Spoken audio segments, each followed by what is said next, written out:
guys, Sam from Bended Beauty, and today I'm going to show you how to make your very own dangle earrings for our tutorial Tuesday. And let's see if I can give you a better up-close view. I'm sorry about the lighting, but for this project it's just 3 beads, a spacer, earring hooks, and some jump rings and some head pins. So it's a really inexpensive project to start with, and again, really good for beginners. There's just a couple steps to make these, and before you know it, you will have your own earrings. So keep watching to find out how to make these, and I will see you on the other side. Have fun! Okay, so here are the tools and materials you're going to need to make these dangle earrings. First off, you are going to need your bent nose pliers. These guys right here, these are good for opening the jump rings we're going to use. Your flat nose pliers, these are good for bending wire and just having around in general. I use those for jump rings as well. Our round nose pliers for looping. We're going to be looping the head pin we're using to put the beads on. And then these are always really great to have handy. These are nylon gel pliers, and I will show you why we might need these here in just a minute. For your materials, I use a bead cap, a 10mm bead, a 6mm bead spacer, that's 6 millimeters wide, a 6mm colored bead, and then I use a Swarovski crystal for kind of an accent at the top of the earring. So just kind of to show you guys a little more up close here. And you do not have to use these sizes or beads, obviously. This is just what I like to use and just the method of how I make these earrings. So by all means, use what you have, what you're comfortable with, what your style is, and just kind of go from there. Make it your own. And for hardware, we're going to need our 6mm jump rings, our ear wires, and I'm using 1.5-inch head pins. And if you can see on the top right here, it is flat, kind of like a nail head. So these are head pins. These are what our beads are going to be going on to attach to the ear wire. Now, why I said it's important to have your nylon pliers, let me see if I can show you. So if you're like me and you order a lot of your stuff from the internet online, sometimes you will get stuff in that it's not completely damaged, but it kind of got messed up along the way. So here's an example of one of the head pins I got, and see how it's bent like that. I'd already straightened these ones earlier, so I was just going to show you guys an example. This one here, it's kind of bent. So what you can do is, so that way before you put your beads on, take the time to do this, so that way your beads aren't looking all wonky when you get them on the head pin. So you're just going to grip it firmly, get a good grip with the pliers, and just drag it along the wire. See how that starts to straighten it out already? It looks a lot better than it did when we first started. So you can move it all different directions, all different angles, and try to straighten it out the best you can. Now, it might not be completely straight, but it is getting better than when we first started with it. So there's that.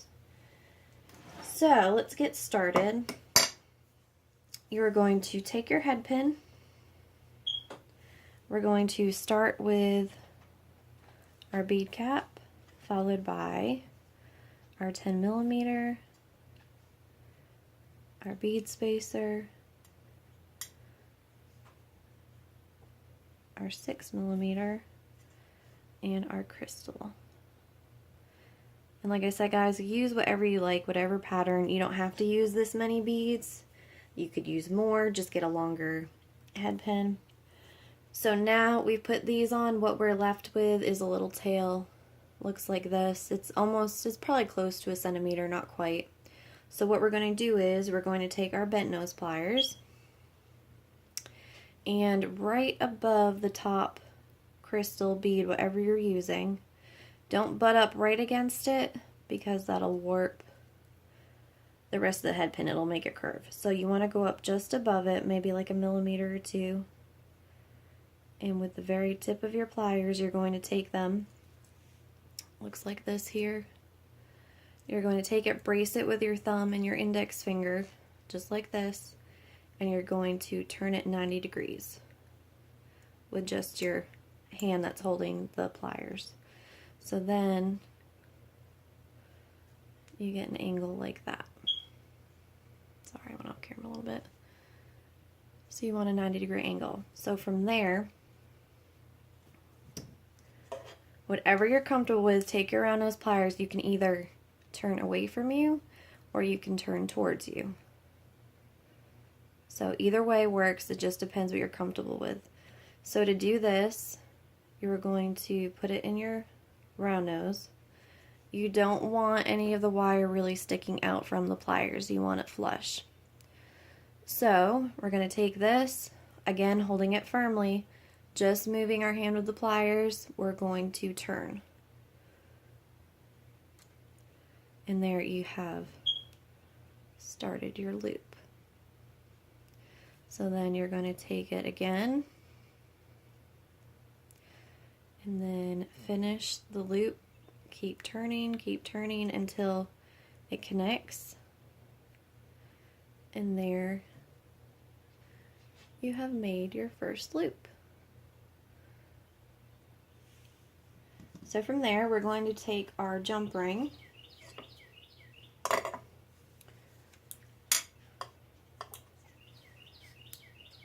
find the point where the jump ring is cut. Sometimes it can be a little hard to see, other times you'll notice it's not shut flush, and obviously it's really easy to tell then where it's been cut. But I use my flat nose and my bent nose pliers, and I try to put the pliers on as much surface area of the ring as I can, so that way I don't make weak points. You never want to take it and just pry it open straight both ways. Don't do that. What we're going to do is you're going to take it, get your pliers, and then you are going to turn opposite directions.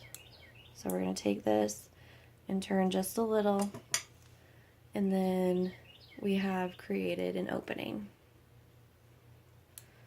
Just like that. So go ahead and put on your beads, and also put on your hook. And then to shut it, we're going to do basically the same thing, just in reverse, just moving it back the other way.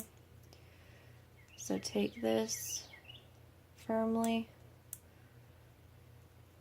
It can get kind of, not difficult, but you can have stuff in your way once you put it on the jump ring, so you just got to work around it. We're going to take it and then we're going to go back the opposite way until you feel the two sides run along each other. And it's connected, and now you have your first earring. So let me go through it one more time real quick for you with the other one. Grab your head pin, or whatever pin you're using. There are different kinds. Some have hooks on the bottom, some have round points on the bottom. This one is just flat. Anyways, we're going to put on our bead cap, our 10mm, our 6mm spacer, our 6mm bead, and then our crystal on the top. Make sure you hold the bottom, don't forget, because you don't want your beads to be flying everywhere. I've done that so many times. It gets a little frustrating. With the tail right here, again, take your pliers, get as close as you can without actually touching the bead, brace it, and bend. And there, if you guys can see that, I got cat hair everywhere, your 90-degree angle, or as close as you can. And then taking your round nose, actually I'm going to do it this way, grabbing the end here, bracing, turning, going back in, turning some more until we have a connection. And you want to make sure your ends always stay connected so that way nothing ever falls off of this loop.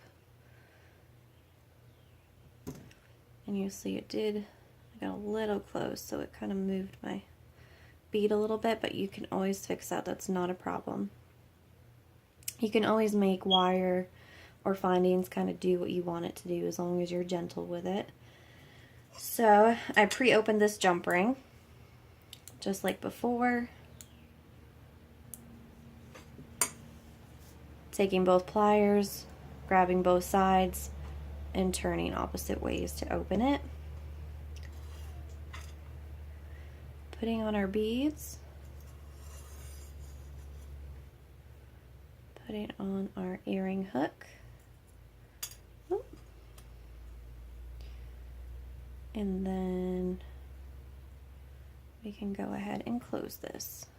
Again, grabbing with both pliers. And just turning the opposite way.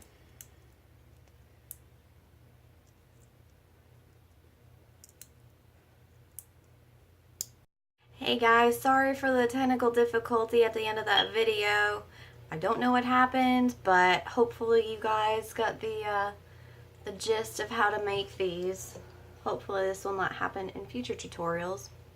I just decided to stop. I don't know what's going on with my life on here on camera, but anyways, thanks for watching, and hopefully you'll be able to make some of these if you like.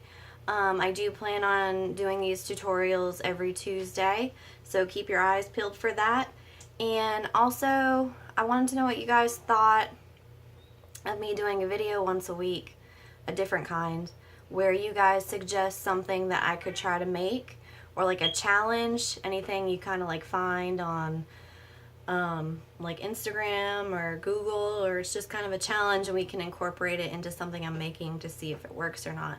So I would love to hear from you guys, and you know, let me know what you think. And again, thank you so much for watching. Like, I do this for you guys. It's a lot of fun for me, and yeah, so like I said, look out for next week. I have another tutorial coming. It's not always going to be jewelry, it will be some other stuff. So keep up with me, message me, like, comment, share, you know, anything helps. Also feel free to visit my Etsy shop, here on my Facebook page, and also here on my YouTube channel, which I'm just starting, so there's only a few videos. Also, don't forget, if you are local here in North Carolina, near Statesville, Mooresville, Troutman, that area, I do have some of my items at a store in Mooresville called Carolina's Heritage. They are downtown near Town Hall, so feel free to check it out, and there are a ton of other vendors there as well.